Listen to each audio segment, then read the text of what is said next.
حضرت خواجہ نظام الدین صاحب محبوب الہی رحمۃ اللہ علیہ کی خدمت میں آپ کا ایک مرید آیا کہ حضرت آپ ہمیں ہمیشہ معاف کرنے کا سبق دیتے، آپ ہمیشہ درگزر کی بات کرتے ہیں، لوگ بڑی تکلیف دینے لگے۔ حضور آج کے بعد جس نے ہمارے رستے میں کانٹے بچھائے نا، ہم بھی اس کے رستے میں کانٹے بچھائے۔ تو حضرت سلطان المشائخ فرمانے لگے آدھے رستے میں اس نے کانٹے بچھا دیے اور باقی آدھے رستے میں آپ نے بچھا دیے تو ساری سڑک تو کانٹوں سے بھر جائے گی، یہ تو راہگیروں کے بھی پیر زخمی ہوں گے۔ وہ چپ کر گیا۔ آپ فرمانے لگے اپنی لڑائی میں ساری دنیا کا نقصان کیوں کرتے ہو؟ حضور پھر کیا کروں؟ فرمایا اسے بچھانے دے، وہ بچھاتا جایا کرے، تو نظام الدین کے پاس آتا جاتا ہے، تو اٹھاتا رہا کر۔ کچھ لوگوں کو کانٹے اٹھانے کی بھی تو ڈیوٹی کرنی چاہیے نا بھائی، وقت دیں، حالات بدل جاتے، تبدیلی آ جاتی۔ اللہ تبارک و تعالیٰ کمزوروں کو طاقتور کر دیا کرتا ہے، غریب کو امیر بنا دیا کرتا ہے۔ اللہ تبارک و تعالیٰ ان لوگوں کو جن کی کوئی آواز سننے والا نہیں ہوتا، ان کی چھوٹی آواز کو اللہ قوت دے دیتا ہے، طاقت دے دیتا ہے۔ شرط یہ ہے کہ آپ استقامت کا مظاہرہ فرمائیں، صبر کا مظاہرہ فرمائیں، آپ تھوڑا اپنی زندگی میں ٹھہراؤ لائیں، آپ تھوڑا حوصلہ کریں۔ آپ فوری طور پر وہ راتوں رات امیر ہونا، راتوں رات باوقار ہونا، راتوں رات چھا جانا۔ ہمارے ایک بزرگ فرمایا کرتے تھے جتنا تیز دوڑو گے نا، سامنے سے ہوا بھی اتنی تیز ہی پڑے گی۔ فرماتے تھے اگر بس پہ سیٹ نہیں نہ ملی، پچھلی بس کا انتظار کر لو، چھت پہ بڑی ہوا لگتی ہے، اور اگر تم جلد باز ہونا کہ جانا میں نے ابھی ہے، تو فرمایا پھر چھت پہ بیٹھنا پڑے گا تو ہوا بڑی تیز پڑے گی۔ پھر تھوڑا تھوڑا کر کے، حوصلہ کر کے، احتیاط کے ساتھ آپ سفر کریں، اپنی زندگی میں وہ استقامت لائیں جو ہمارے بزرگوں کا طریقہ ہے، وہ حوصلہ لائیں جو ان کو بڑا کرتا، وہ والا ماحول لائیں جس سے ان لوگوں کے اندر طاقتیں آئیں۔ تو بھائی یاد رکھیں، آپ حالات کو وقت دیں، حالات کو۔ آپ چلے گئے ڈاکٹر کے پاس دوائی لینے، اس نے آپ کو دوائی دے دی 1 مہینے کی، اس نے کہا 1 گولی صبح کھانی 1 شام کھانی، یہ سیرپ ہے اتنا بڑا، 1 چمچ صبح پینا 1 شام پینا ہے۔ تو آپ نے کہا نہیں، میں نے تو 2 گھنٹے میں ٹھیک ہونا ہے، تو ساری بوتل ہی نہ پی جاؤں، ساری گولیاں کٹھی نہ کھا دو، چونکہ ٹھیک جو ہونا ہے ہو جائیں گے آپ ٹھیک۔ وہ کہتا ہے 1 چمچ پینا ہے، 2 نہ پی لینا۔ یہ دوسرا اثر بھی ہو سکتا ہے، سائیڈ ایفیکٹ بھی ہو سکتے ہیں۔ آپ اس کو احتیاط سے لینا، اور کچھ گولیاں ایسی ہیں جو ڈاکٹر کہتا ہے پوری نہیں کھانی، آدھی کھانا، تو وہ پوری کھا لیتے ہو۔ بھائی تھوڑا انتظار کریں، آپ جہاں کھڑے ہیں، جس مقام پہ کھڑے ہیں، استقامت کا مظاہرہ کریں، تھوڑا وقت دیں، بڑی بات نہ کریں لیکن تھوڑا ٹائم دیں، تھوڑا حوصلہ کریں۔ ہم فوراً رزلٹ اناؤنس کرتے ہیں، فوراً۔ میرے سنگی کئی دفعہ کہتے ہیں کہ حضرت صاحب آپ کیسا محسوس کرتے ہیں؟ تو میں کہتا ہوں میں تو سیدھا محسوس کرتا ہوں۔ ہمیں لوگ فون کرتے ہیں ٹائم دو، جس کو دے دیا اس کے کاغذوں میں ویری گڈ ہے، اور جس کو نہیں دیا وہ سلام بھی نہیں لیتا، فون بند کر دیتا ہے۔ چھٹی ویری گڈ آپ اس کے کاغذوں میں، جس کی بات پہ آپ پورے، اور جس کو آپ کہہ رہے ہیں کہ نہیں ذرا تو پیار کر، محبت کر، تو ٹائم دے، تو وہ اس بات کے لیے تیار ہے۔ تو آپ صبر کریں، آپ حوصلہ کریں، آپ جس سٹیٹس میں، اور زندگی میں یاد رکھیں، جتنا کوئی آپ کو اونچی اور بڑی جگہ پہ بیٹھا نظر آئے گا نا، اتنا زیادہ آزمائش کا شکار ہوگا وہ شخص۔ اس کے لیے روز ایک چوراہا ہے، روز ایک چوک ہے۔ اگر 20 لوگ آپ سے روزانہ رابطے میں ہیں تو آپ ایک جگہ پہ جا سکتے ہیں، یا 2 جگہ پہ 17-18 نے آپ سے ناراض ہونا ہے۔ آپ محسوس کریں اس بات کو۔ آپ جہاں بیٹھے ہیں، جس اسٹیج پہ آپ بیٹھے ہیں، آپ اپنی سیاسی جماعتوں کو دیکھ لیں۔ 10 بندے نکل کے ادھر چلے جاتے ہیں تو 5 نکل کے ادھر چلے جاتے ہیں، تو 6 اپنی الگ ایک گروپ بنا لیتے ہیں، تو 7۔ تھوڑا حوصلہ کریں، وقت دیں، حالات وقت پر تبدیل ہو جایا کرتے ہیں۔ سچائیاں ثابت ہو جاتی. جلد بازی والے ماحول سے نکلیں. حوصلہ، توانائی، یہ درست ہے کہ ہم انسان ہیں، کمزور ہیں، ہمیں پریشانی ہوتی، ہمارے اعصاب پر چیزیں سوار ہوتی ہیں، ہم ٹینشن بھی لیتے ہیں. لیکن بہرحال جب آپ کو آپریشن کرانا ہے تو پھر آپ کو تھوڑی دیر کے لیے آنکھیں بند رکھنی پڑیں گی. جب آپ کو ٹھیک ہونا ہے تو پھر آپ کو بیماری کو وقت دینا ہی پڑے گا، پھر آپ کو انتظار کرنا ہے. اور وقت بہت بڑا منصف ہے. او بھائی، بہت بڑے فیصلے ہو جاتے، بڑے بڑے انصاف ہو جاتے. اگرچہ وقتی طور پر فضا کچھ اور بنتی ہے، لیکن سچ ہمیشہ سچ ہوتا ہے، حق ہمیشہ حق ہوتا ہے، حق نکھر جایا کرتا. بہت سارے جھوٹ اور پراپوگنڈے کے بیچ میں سے سچ میں طاقت ہوتی ہے. وہ خود اپنی قوتیں بنا کے بیچ میں سے اڑ جایا کرتا ہے، اور اڑ کے وہ چھا جایا کرتا ہے. اس کے اندر قوت ہوتی ہے، ہمت ہوتی ہے. وقت دے، حالات ٹائم دے. آپ دیکھیں کتنی جلدی حالات بدلتے ہیں. بڑا نام ہے امام احمد بن حنبل کا، بڑا تذکرہ ہے، بڑا کچھ ہے. پتہ ہے آپ کو کہ امام احمد بن حنبل کتنا عرصہ جیل میں رہے ہیں؟ امام صاحب کو اتنے دھرے مارے جاتے تھے کہ جب آپ کا کرتا اتارا جاتا تھا تو اس سے خون نچڑ رہا ہوتا تھا.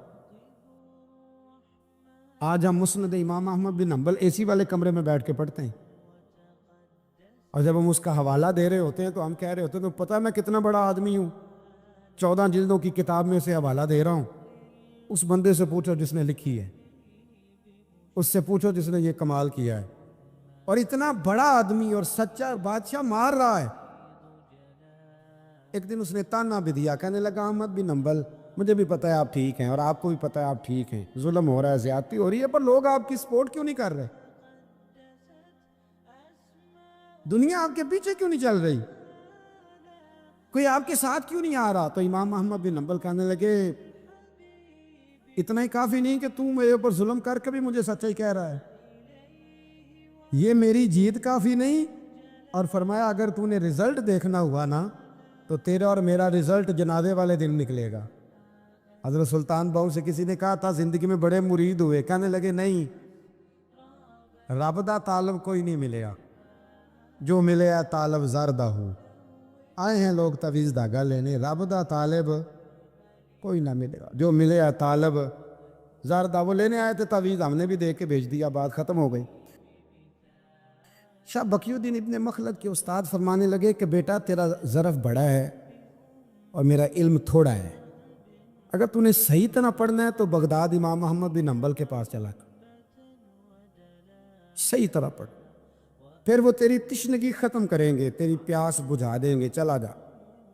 کہتے میں کشتی میں بیٹھا آنے کے لیے، رستے میں طوفان آ گیا، کشتی کو جانا کہیں اور تھا، چلی کہیں اور گئی. ایک جزیرے پہ ہم اترے. فرماتے ہیں کہ وہاں ایسے ویسے بھی ختم ہو گئے، پتے کھا کے گزارا کرنا پڑا. بغداد کی سمت کا تعین کر کے پتہ کر کے اس طرف میں چلنے لگا پیدل. ہمارا بچہ ماشاءاللہ سے جو ابا جی سے پورے پیسے لے کے جاتا ہے نا پڑھنے کے لیے، اس کا بھی پورا پریشر ہوتا ہے ابا جی کے، آپ کو پتہ نہیں میں پڑھائی کر رہا ہوں، حالانکہ بعد میں پیسے سارے اپنے اکاؤنٹ میں جمع کراتا ہے، ابا جی کو دیتا، لیکن پریشر کریٹ کرتا ہے کہ میں تعلیم حاصل کر رہا ہوں آپ کے حکم پر، لہذا آپ میرا احسان مانیں. معاذ اللہ تعالی. کہتے میں تعین کر کے بغداد کی سمت چلنے لگا، شہر بغداد دی کی یہ نشانی. کہتے میں جا رہا ہوں اس سمت، پتے بھی کھانے پڑے رستے میں. 1.5 مہینہ لگا تو میں بغداد پہنچا. اب میں نے لوگوں سے پوچھا کہ امام احمد بن حنبل کا مدرسہ کہاں؟ جب میں نے کہا نا امام احمد بن حنبل، تو ایک زمانے میں نام بجتا تھا، ڈنکا بجتا تھا، آج جیل میں. جب کہا نا امام احمد بن حنبل تو جس سے پوچھا کہنے لگا چپ کر جا، ان کا ذکر نہ کرنا. تو ان کا نام لیتا ہے جیل ہی جاتا ہے، ان کا نہ نام لینا، خبردار. کہتے میں نے کہا کیا ہوا؟ کہا بادشاہ مخالف ہو گیا، امام صاحب کا دارالعلوم تو بند ہو گیا، وہ تو گھر میں قید ہیں. توجہ ہے میری بات پر؟ یہ ذوق اگر اسٹوڈنٹ کا بنتا ہے نا تو استاد پڑھانے والا نہ بھی نہ ہو تو وہ استاد کے سینے سے علم کھینچ لیا کرتا، کھینچ لیا کرتا۔ خواجہ فقیر محمد چرائی رحمۃ اللہ علیہ کے ایک مرید تھے، حضرت نے انہیں بڑا کچھ نوازا تو کچھ لوگ کہنے لگے حضرت جی اسی کو سارا کچھ دے دیا ہے۔ فرمانے لگے بیلیجا یہ داماں ہی بڑیاں سن، یہ تو مینوں ریڑک کے مکھن کٹ کے لے گیا ہے، یہ داماں ہی بڑیاں سن۔ کچھ لوگ ہوتے ہیں نا پیارے، انہیں طریقہ ہوتا ہے دعا لے لیتے ہیں اور کچھ کہتے رہتے ہیں حضرت جی دعا کرنا، اور دعا لینے والا کام کوئی نہیں کرتے، کہتے رہتے ہیں دعا کرنا۔ کہتے میں لوگوں نے کہا کہ وہ مدرسہ بند ہے آپ کہاں جائیں گے؟ تو میں نے کہا میں کہیں بھی جاؤں کوئی ذریعہ حضرت تک پہنچنے کا کوئی ذریعہ نہیں۔ ان کے گھر کو بادشاہ نے سب جیل بنا دیا، سپاہی دروازے پہ کھڑے۔ آپ نے فرمایا پھر بھی ایک بندہ کہنے لگا اتنی نیکی کر سکتا ہوں کہ میں تمہیں ان کا دروازہ دکھا سکتا ہوں۔ آپ فرمانے لگے میرے لیے اتنا بھی کافی ہے، ذکر حبیب کم نہیں وصل حبیب سے، اتنا بھی میرے لیے کافی ہے۔ اس نے دور سے کھڑے ہو کے کہا وہ جہاں سپاہی کھڑے ہیں نا وہ امام صاحب کا دروازہ ہے۔ شاہ بقی الدین صاحب کہتے ہیں میں نے کہا تو اب جا، اب دیکھنا میں علم کیسے حاصل کرتا ہوں، صبر دیکھو، استقامت دیکھو، حوصلہ دیکھو۔ آپ فرماتے ہیں کہ میں نے نا اپنے سر سے ٹوپی اتار کے کسی کو دے دی اور بال میں نے بکھیر ڈالے سارے، ایک جگہ سے دو جگہ سے کرتا میں نے پھاڑ لیا، ہاتھ میں نا میں نے پیالہ پکڑ لیا مانگنے والا، تینوں لب دیا آپ گواچے۔ میں نے نا پیالہ پکڑ لیا ہاتھ میں مانگنے والا، اور جس گلی میں امام صاحب کا گھر تھا نا پہلے کونے پہ صدا لگائی 1 دینار کا سوال ہے۔ کہتے 1 دینار ملا، پھر دوسرے دروازے پہ آیا، 1 دینار ملا، پھر تیسرے دروازے پہ آیا، مجنوں بن کے وچ بازاراں کدی ککھاں وانگ رلائے تے کدی کہایا کنبا سارا سر نیزے اتے چڑھائے، سجنا یار مناؤن دی خاطر اساں کی پیس بٹائے۔ فرماتے میں نا مانگنے والا، بھکاری بن کے مانگنے والا، میں امیر باپ کا بیٹا تھا پر میں مانگنے والا بن گیا۔ میں نے پھٹے پرانے کپڑے، ایک دروازے پہ 1 دینار، امام صاحب کا بھی دروازہ آیا، کہتے میں نے صدا دی 1 دینار چاہیے تھا، کہتے امام احمد بن حنبل دروازے تک آئے، اور جب میرے پیالے میں کاسے میں دینار ڈالنے لگے تو میں رو پڑا۔ میں نے کہا میرے محبوب کریم کی حدیثوں کے وارث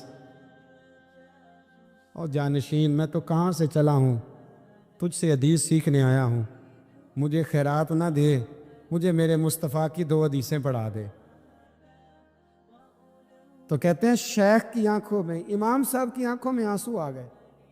فرمانے لگے یار میں بھی سوچ رہا تھا اسٹوڈنٹ ہی کوئی نہیں، کس سے حبیب کی باتیں کروں، آج تو پڑھا دوں گا تو کل کیسے آئے گا۔ عرض کی حضور جب تک آپ جیل میں رہیں گے میں بھکاری بنا رہوں گا، مانگنا جو ہے نوکر کی تے نخرہ کی، جب لینا جو ہے تو ختم ہو گئی بات، پیالہ سیدھا رکھیں گے۔ آپ فرماتے ہیں کئی مہینے، 1 2 4 دن نہیں، کئی مہینے میں ہاتھ میں نا پیالہ لے لیتا اور گلیوں میں گھومتا۔ 1 دینار کا سوال ہے، استقامت، صبر، حوصلہ۔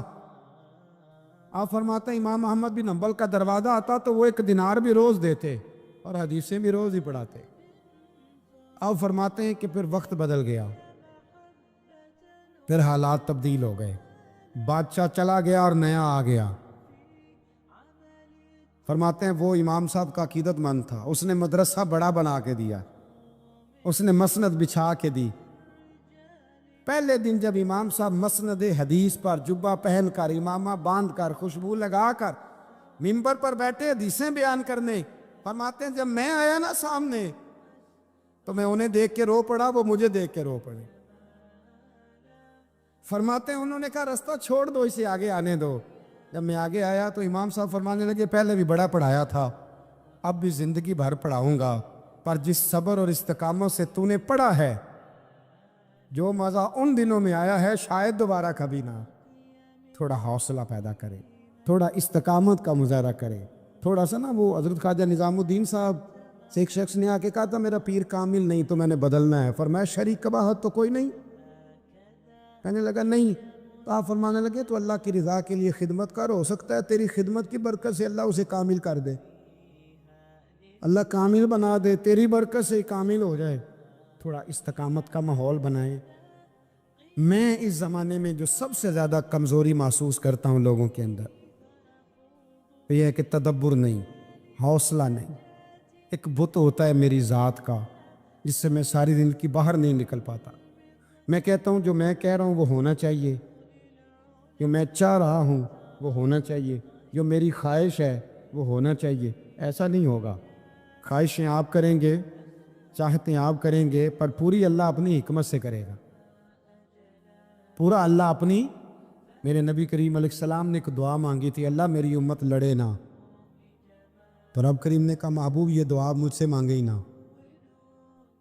اس میں بھی اس کی حکمت ہے کہ آپ کو حق پہچاننا ہے، خدا را اللہ پہ چھوڑیں۔ ہم بڑے بے حوصلہ ہیں، ہم بڑے کمزور ہیں، ہمیں تو اللہ تعالیٰ خیر کرے۔ اب تو زمانے میں جو دعائی سب سے زیادہ بکنی چاہیے وہ وہم کی دعائی ہے، وہ سب سے زیادہ بکنی چاہیے۔ ہر چوتھا آدمی اس وہم کا شکار ہے کہ جانے کیا ہو جائے گا، کچھ بھی نہیں ہوگا، وہی ہوگا جو منظور ہے۔ آپ کو تو ماشاءاللہ یاد ہے، وہی ہوگا جو منظور ہے۔ کچھ چیزیں اللہ رسول پہ چھوڑیں، صبر کے ساتھ، استقامت کے ساتھ۔ ایک بات میں نے شروع میں کی تھی، پھر دہراتا ہوں آخر پہ، یہ سوچ لیں کہ آپ حق پہ ہیں کہ نہیں، آپ سچے ہیں کہ حضرت عبداللہ ابن زبیر امام حسین کے بعد یزیدی فوجوں کے خلاف نکلے تھے، آپ کے کچھ ساتھی شہید ہو گئے تھے اور کچھ پیچھے کی طرف چلے گئے تھے، پسپا ہو گئے تھے، حضرت عبداللہ ابن زبیر اکیلے رہ گئے تھے۔ اس وقت آپ کی والدہ حضرت اسماء بنت ابی بکر صدیق 90 سال عمر تھی اور آنکھوں سے نابینا تھی۔ فرماتے ہیں میں اپنی اماں سے مشورہ کرنے آیا، میں نے کہا اماں میرے کچھ ساتھی پیچھے چلے گئے، کچھ شہید ہو گئے، میں جہاد میں اکیلا رہ گیا ہوں، حکم کیا ہے؟ تو اماں کہنے لگی عبداللہ پہلے یہ بتا تو حق پہ ہے کہ نہیں؟ میں نے کہا اماں ہوں تو میں حق پہ، پر مجھے تیری بڑی فکر ہے، تیری 90 سال عمر ہے، یہ تو میرے جو مقابلے والے ہیں یہ تو بڑے سخت گیر لوگ ہیں، میری لاش کے ٹکڑے ٹکڑے کر دیں گے، تو برداشت کر لے گی؟ تو حضرت اسماء نے پتہ کیا دلیرانہ جواب دیا تھا کہ بیٹا بکرے کو تکلیف صرف ذبح ہوتے وقت ہوتی ہے، جب اس کی کھال اتارتے ہیں پر اسے کوئی تکلیف نہیں ہوتی، جب اس کے ٹکڑے ٹکڑے کرتے ہیں اسے کوئی تکلیف، تو کہا بیٹا حوصلے کے ساتھ رہنا۔ ہم جب کلمہ پڑھتے ہیں نا تو ہمارا حضور سے ایک معاہدہ ہو جاتا ہے کہ آپ نبی ہیں، ہم امتی ہیں، آپ آقا ہیں، ہم غلام ہیں، آپ ہمارے پیشوا ہیں، مقتدا ہیں، ہم آپ کے قدم بقدم چلنے والے۔ اب ہمیں اپنی مرضی نہیں کرنی، سنت اور شریعت کو دیکھنا۔ تو جو یہ وعدہ پورا کرے گا وہ حوض کوثر پہ آئے گا، اسے جام ملے گا۔ اور نبی کریم علیہ السلام نے فرمایا، مسند ابو یعلا میں حدیث موجود ہے، فرمایا جو مجھ سے کیے ہوئے وعدے توڑے گا وہ میری شفاعت نہیں پائے گا اور حوض کوثر پر بھی میرے پاس نہیں آ سکے، اسے وہاں آنے کی توفیق۔ یار کیا دیر ہے سنت پر عمل کرنے میں؟ مجھے بتاؤ نا، کیا مجبوری ہے ہم شریعت اور سنت کا پاس نہیں کرتے؟ مجھے بتاؤ نماز پابندی سے پڑھنے میں آخر کون سی دقت ہے؟ سچ بولنا آخر کتنا کو مشکل ہے؟ یہ حضور کی سنتیں، دل کو سینے اور بغض سے پاک رکھنا آخر کتنا کو مشکل۔ وہ میرے بھائی کے داڑھی اللہ نے مرد کو دی ہے، بی بی کو دی ہی نہیں اللہ نے۔ رب چاہتا ہے مرد کے چہرے پر دیکھنا پسند، آخر کیا دشواری؟ اس کا کوئی بوجھ ہے؟ کیا مشکل ہے؟ کیوں نہیں سمجھتے؟ کس بات کا انتظار؟ ہمارے بیچ میں کتنے لوگ اٹھ نہیں گئے، دنیا چھوڑ نہیں گئے، ہم نے بیٹھے رہنا ہے۔ تو بس سنت پر عمل کریں۔ حضور فرماتے ہیں جس نے میرے معاہدے توڑے، اس نے وعدہ کیا تھا کہ غلامی کرے گا، وعدہ کیا تھا سنت پر عمل کرے گا، اس کا معاہدہ تھا کلمہ پڑھتے وقت کہ جو محبوب کہیں گے وہ میں کروں گا۔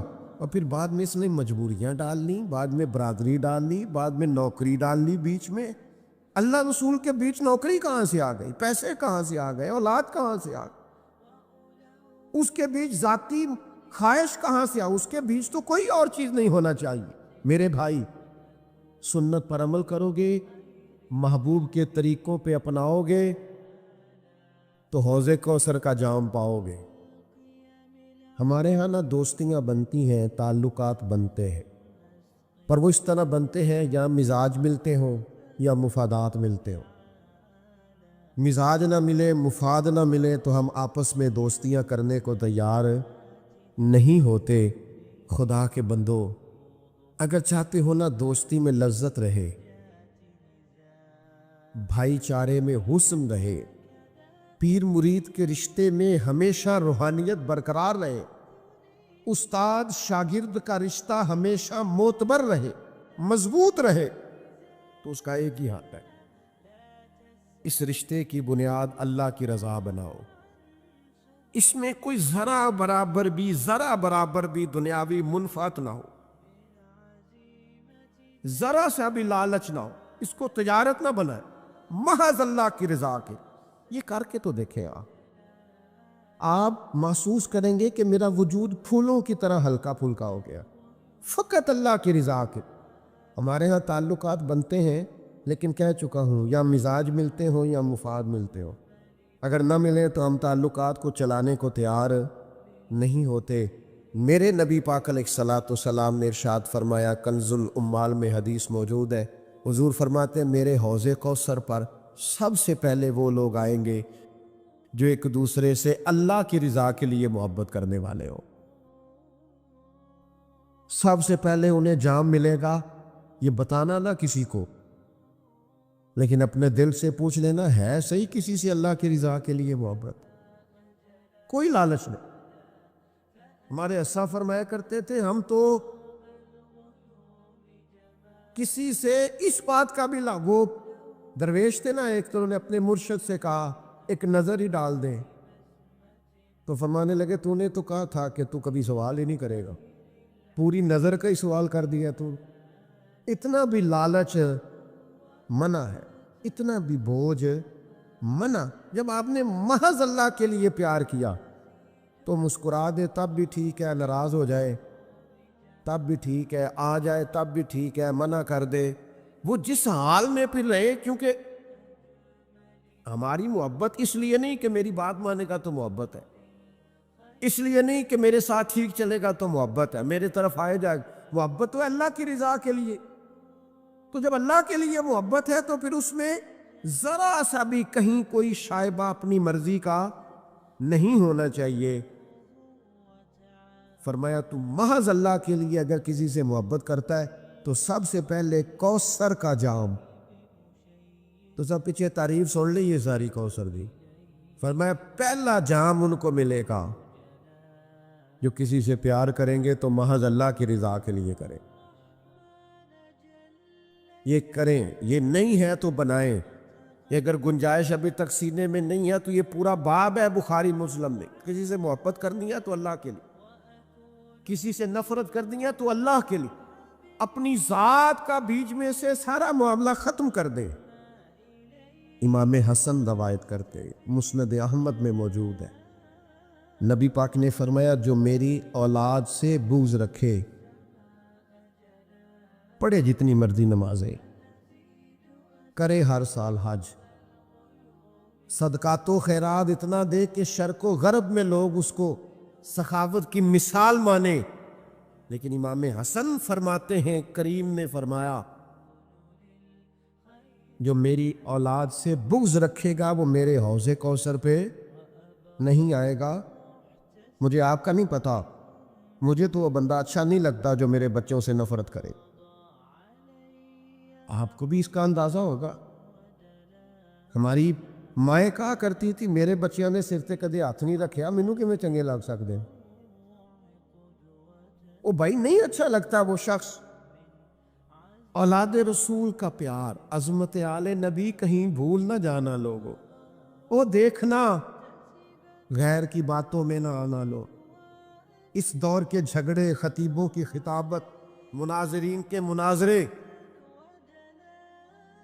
لوگوں کی جنگیں، بحثیں، الجھاؤ، ان میں نہ پڑنا، بس جہاں اولاد رسول کی بات آئے بھئی اصلاں نال جے نیکی کریے اور نسلاں تاک نہیں بھول دے محبوب کی اولاد کی نوکری کرنا، خدمت کرنا، غلامی کرنا، ڈیوٹی کرنا، اس کو بھول نہ جانا۔ حسن پاک ہوں، حسین پاک ہوں، چاروں شہزادیاں ہوں، ان کی اولادیں ہوں، سیدنا امام زین العابدین، امام جعفر صادق، امام باقر، حضور کی نسل کا ہر صحیح العقیدہ شخص اس کا اکرام کر۔ اعلیٰ حضرت فرماتے ہیں جب تک اس کی گمراہی کفر تک نہ پہنچ جائے اس کی تکریم کرو۔ یہ حضور کی اولاد ہے، تیری نسل پاک میں ہے بچہ بچہ نور کا، تو ہے عین نور تیرا سب گھرانہ نور کا۔ یہ اپنے ذہن میں بٹھائیں، بات اس کو جگہ دیں، یہ خطابت نہیں، یہ کوئی محرم کا خطبہ جمعہ کا عنوان نہیں، یہ ایمان ہے، ایمان کے تقاضے کو سمجھیں۔ امام طبرانی حدیث لائے ہیں، نبی کریم علیہ السلام نے فرمایا میں تمہاری بھلائی کے لیے حوض کوثر پر پہلے سے موجود ہوں گا۔ حضور فرماتے ہیں جو حوض کوثر پہ آ گیا وہ کامیاب ہو گیا۔ باقی تسی اناب صاحب کر لینا ہے سارا، قربان پچھانن والے آ تو گل جان گئے، گل کھول دے، گل کھول دے۔ فرمایا جو آ گیا وہ کامیاب۔ میں نہیں تو دسنا کہ ان صاحب ہونا ہے کہ نہیں ہونا۔ اتھوں جام پین تو بعد ان پول سرات لگنی ہے کہ بھائی اتنے لفظ حضور نے کہے جو آ گیا وہ کامیاب۔ معنی کیا ہے؟ تو کسی طریقے سے حوض کوثر تک پہنچ جا، تو بس اس سبیل کا، اس لنگر کا پانی پی جو محبوب دست مبارک سے پلاتے۔ تو ایک دفعہ نہ وہاں سے پی، حضور فرماتے ہیں تیری صدیوں کی پیاس بھی بجھے گی، دوبارہ کبھی پیاس بھی نہیں لگے گی، اور تو آ جا بس۔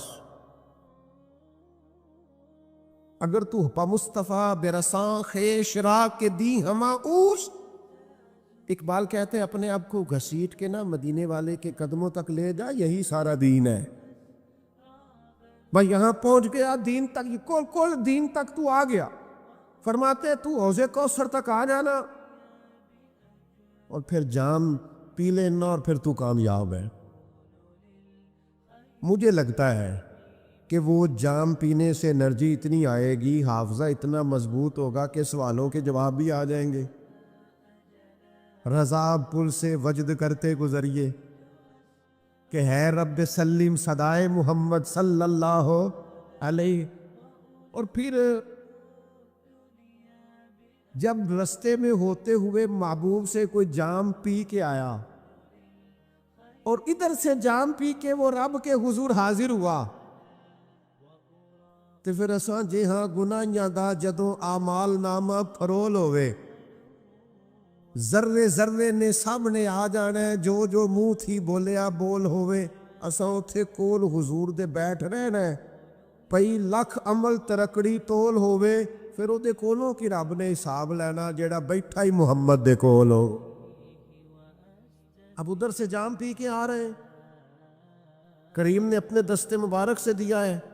مجھے بتاؤ نا، جو مہمان ہو اور جس کے میزبان رسول رحمت ہو، حضور میزبانی کر کے بھیجیں تو کیا رب کی بارگاہ میں پھر حساب کتاب ہونا ہے؟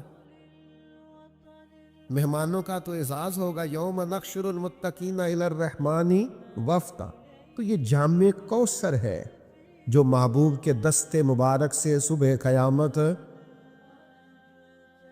اللہ تعالیٰ سب کو جام کوثر عطا فرما، سب کے ماں باپ کو عطا فرما، بہن بھائیوں کو عطا فرما، بیوی بچوں کو عطا فرما، پڑوسیوں کو عطا فرما، سنگیوں کو عطا فرمائے، پیر بھائیوں کو عطا فرمائے، استادوں کو عطا کرے، مرشد کو عطا کرے، شاگردوں کو عطا کرے۔ وہ کریم ہے نا، مہربانی بڑے ہیں۔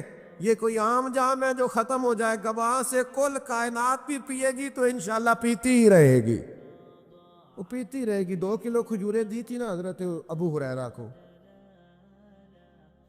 فرمایا کھولنا نہ بکھاتے رہنا۔ فرماتے جناب عثمان غنی کا دور آ گیا، کو 20 سال تک کھائی ہیں، ختم ہی نہیں ہوئی۔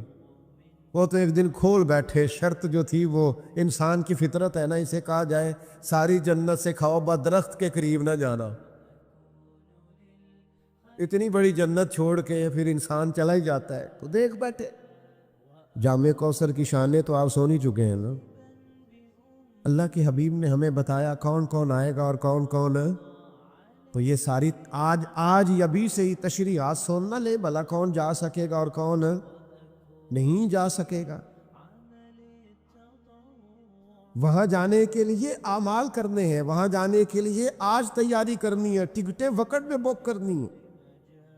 وہاں کے لیے ابھی سے آپ نے اپنے آپ کو ذہناً اور عملاً تیار کرنا ہے.